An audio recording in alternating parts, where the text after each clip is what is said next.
Thank you for joining us today for another exclusive interview sponsored by Emovet. Help your horses reach their maximum potential with Emovet's line of natural homeopathic products. I'm your host today, Aurelian Drumian. Today we are joined by Billy Jackson Stubbs, racing manager for Victorious Forever, the newly formed powerhouse created by the merger of Victorious Racing and KHK Racing under Shaikh, Nasser, and Sheikh Khalid. This bold consolidation signaled Bahrain's ambition to challenge the sport global dynasties with an expanding string of elite horses and a dual blood stock strategy spanning yearlings to brace up stars. We'll explore the vision behind the merger, how the operation plans to compete on the world stage, and what this means for Bahrain flagship event, the Bahrain International Trophy. Stay tuned for a fascinating conversation with one of the key architects behind racing's newest international. Well, Billy, great to have you here. The recent merger of Victorious Racing and KHK Racing to form this new Victorious Forever represent a significant consolidation in racing ownership. What was the strategy thinking behind, His Highness Sheikh Nasser and Sheikh Khalid combining their operations, and how does this positioning enhance Bahrain presence as a global racing force? Sorry, I got you on a bit of a bad line here. But I think as we were saying there, so KHK and Victorious Racing have formed together, which is very, very exciting for all of us, really. We've got two very enthusiastic brothers who love their racing. They've been putting a huge amount of time and finances into their kind of what was previously separate organizations. And I think joining them together, bringing the resources together, and bringing what they already have in regards to the quality of horses, be it Van Dijk at stud and Bradsell, and obviously what they've actually got on the track as well. I think they're going to have a huge amount of success. So it's pretty exciting. And I think globally, we're going to see their colours around, Dubai and Bahrain, potentially France, definitely obviously here, and hopefully becoming a bit of a global powerhouse down the line. Excellent. And you're working alongside, I believe, Chris Wall, KHK Racing's manager, representing a unique collaboration of expertise. How are you and Chris, structuring the management of this new operation, and what complementary strengths do you each bring to this Victorious Forever company? Myself and Chris. I mean, Chris is a retired trainer. He's been around the block and he was hugely successful. Myself, have got a track record of the sales. That will be my expertise. We'll be going to the sales, buying the horses, and then the management side of communication with the trainers. Myself and Chris will liaise together, but he will be very much kind of in the mornings there on the gallops. I'll be there behind the scenes at the sales, etc. And as I say, I think we'll dovetail nicely. Perfect, excellent. Would you ever consider, targeting new races worldwide, such as the Everest in Australia, or even, with either local trainers or locally purchased horses? I think we've got to do it. I think if we've got the horses to travel, then traveling will be an option. The Everest, for example, obviously being the way it's structured, isn't the easiest race to get into. But like, if you ever had a horse good enough, I think you've got to take your opportunities. And if we had a nice 3-year-old here, there's obviously the nice race for 4-year-olds down in Australia that Lake Forest won last year. Races like that, with the prize money and the prestige that goes with them, I think you've got to target them. It'd be lovely to have a Melbourne Cup horse along the way. Unfortunately, we've got horses like Isle of Jura in the system, who the first week of November for us is the international meeting in Bahrain. So it makes it pretty tricky for a horse like him to get down to Australia to compete for the Melbourne Cup, for example. But I think there will be times that when we have the horses, those races will be targeted, whether those horses are being trained in Dubai or here in Europe. It's just if the ammunition's there, we'll have a go and have a look at those races. So now these new entities combining around 60 plus horses, how are you approaching the integration of two very distinct acquisition strategies? Victorious focus on yearly purchases versus KHK's success with breed-up horses? Again, there's only a handful of operations that actually compete competitively in the yearling market and the breeze-up market. Some people choose one or the other. KHK have got an unbelievable record from the breeze-up market. They've got a classic winner with Eldar. They've obviously had Van Dijk. There's some nice horses this year. We've got Xanthros, who's looking like what she did on debut was quite exciting. So I think if you were to maintain their kind of structure of buying from the breeze-ups, combine it with our structure from the yearlings, for example, Basic Roller came out of this a couple of years ago as a yearling purchase, etc. Hopefully it's going to basically just add to the strengths. If you can be competitive on both sides of that market, buying yearlings and breezes, then there's no point changing that, I don't think. As I say, kind of on both sides of this, like Duty First, she won a Group 3 trial for beginnings this year. She was a yearling purchase. So there's strengths on both sides of this. So I think the view will be potentially depending on what both brothers want to do, but just to maintain that structure, keep trying to buy quality and value from the yearling sales, and really look to hit it out of the park at the breeze up sales where they've done so well. And do you have any specific sales in mind that you are going to be targeting in the coming seasons here? We're obviously now we're on the brink of Goffs, so we're heading over to Ireland for a Premier Sale in Goffs, and then we come back here and we have Book 1 and Book 2. For the yearling sides, those will be the three main sales that we'll target there. You really want to try and basically get as much quality as you can from those sales, and you're obviously talking about the best sale in Ireland and the best sale in Europe. We've been pretty active already at Arcana. We bought 3 yearlings at Arcana. So in the kind of imminent future, we'll be focusing very much on those sales. We'll always do the horse and training sale at the end of October. Just it's a great place to buy some horses to go abroad. There'll be the need to find 1 or 2 horses for Dubai and Bahrain.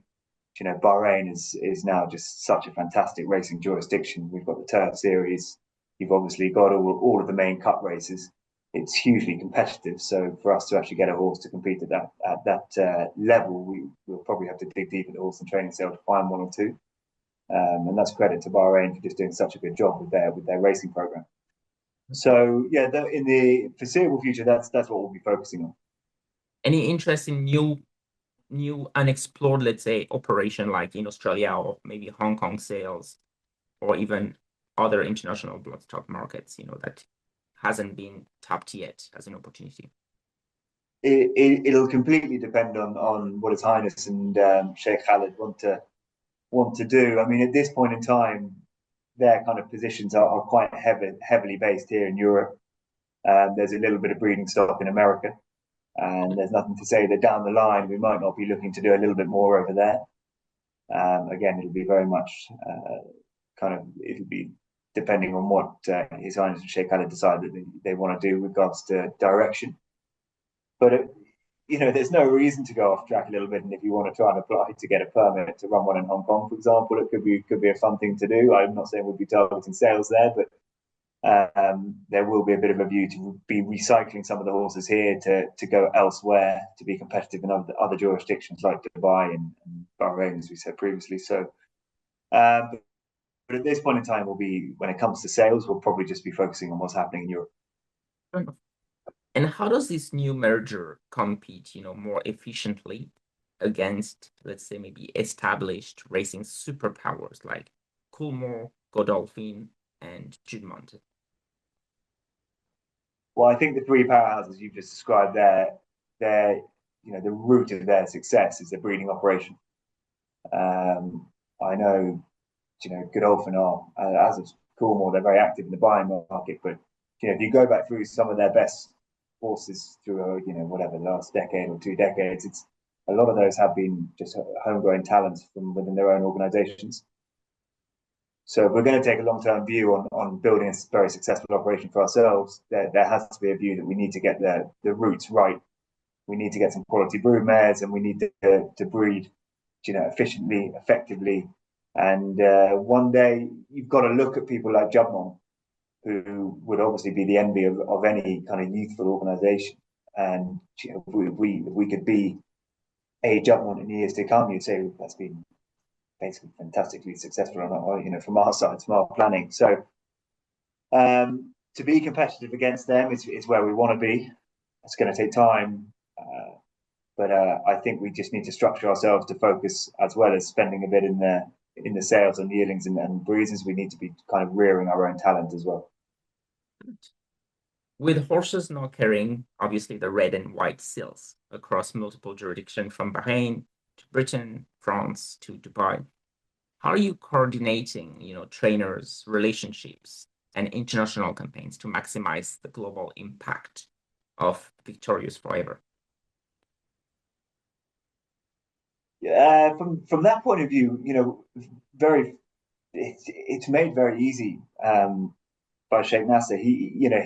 His communication is very, very clear, and he's incredibly informative. He's very straightforward to speak to. So for me, when I've got the trainers underneath me, he's a very easy man to get the information straight through me to them.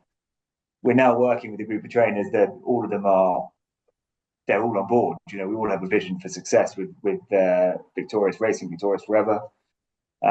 So in regards to communication, it's quite a free-flowing kind of format, I suppose, at this point in time, and we're all on the same page. When it becomes, the international side of things, we've got Fawzi Nath in Dubai and Bahrain, who's obviously very close to Sheikh Nasser anyway, and has been for a very long time. So communication there is pretty straightforward. And I think as long as we're all looking forward to basically growing the organisation, the communication becomes fairly simple. So at this point in time, there's no dramas on that front. Fair enough. Now, regarding the horses that Victorious Forever holds, which one are we likely to spotlight, on Bahrain International Trophy Race Day? I think when it comes to the international, we'll have the old boys there for the big race. Whether it's Khalifa, he's put in a couple of kind of quieter runs this season. He was very, very good at the beginning of the year in Hong Kong. So he'll be there in Bahrain. Isla Jura, he's on the way back now.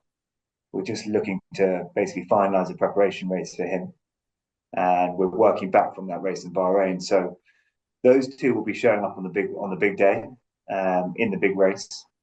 Both pretty exciting prospects. It's going to be a very competitive race this year. It's a race that's just getting better and better year on year. We've obviously seen Sir Alex Ferguson win it for the last couple of years. At the moment, we hear that Economics is going to be basically targeting that race as well. So again, it's huge credit to Bahrain and the Bahrain Turf Club for actually getting this race as a firmly fixed in the calendar now, and it's going to be hugely competitive this year. So I'm really looking forward to it. Excellent. And what are the future plans for Isle of Jura, Bay City Roller, or even Van Dyck? How does the merger affect their racing programs? Well, with Van Dyck, obviously he's here at Chibi Park Stud now. First season sire, we had Bradsell there, so Victorious Forever, that's going to consolidate itself at some point with those two horses. And on the racetrack, we've got Bay City Roller running in the Pre-Neal this weekend. He's stepping out to 1.5 miles. I think that's going to benefit him. He's had a pretty tough summer, and the ground's been slightly against him. Now he's going to have to get his toe in, hoping that we can see a little bit more flair from him. He's a very, very good horse, unbeaten 2-year-old. We'd love to see him as a horse that could be going to stud for us at some point. Isla Jura, as I say, is going to have a prep race and work forward into the Bahrain International from there. We've also got the likes of Phantom Flight, who'll be heading over to Bahrain to run on some cup races there. He's a previous Group 3 winner. And then Victorious Forever, obviously, they've got some pretty nice horses knocking around at the moment with, Andestria ran a very nice race the other day. My Cloud just got on the front end in a group race in France and probably just struggled there a little bit, but he's a nice horse. He's going to have a group race in him at some point.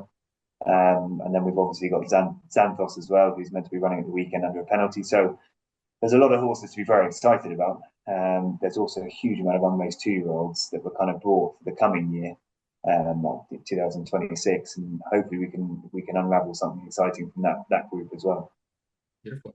You mentioned Nentos. What are the immediate goals for that horse specifically? Well, she's in at the weekend. Again, Chris has actually been on top of that with the Chrisfords. She had an entry for a group race where the ground was still a little bit too quick. So she's there at Leicester, I think it is, under a penalty. And it's got to be race by race at this point with her. see how she gets on, and then look to bigger and better targets. George Scott previously mentioned the brothers' ambition to become comparable to the Shadwells, Fulmores, and Gilmontes of this world.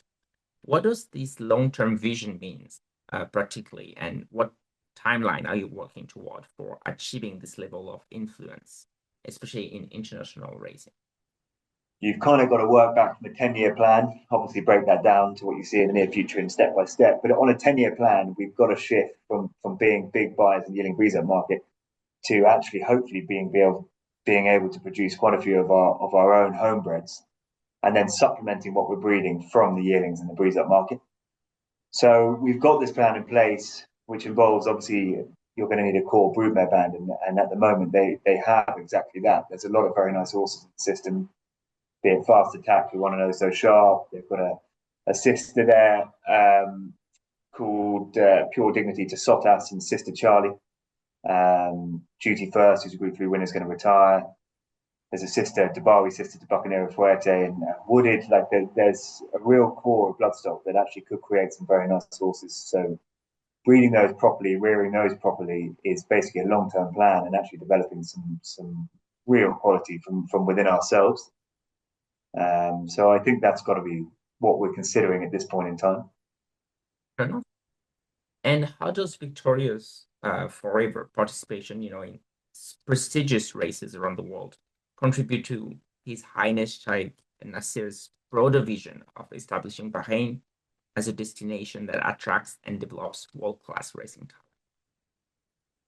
Bahrain is obviously hugely on the map already. It doesn't need to be highlighted too much with the international race, etc., and the Turf Series, and Godolphin are regularly coming over from Dubai to try and kind of reap the rewards from those cup races they have throughout the year. But I think regarding Sheikh Nasser's view, the more success we can have, the better it is for everyone in Bahrain.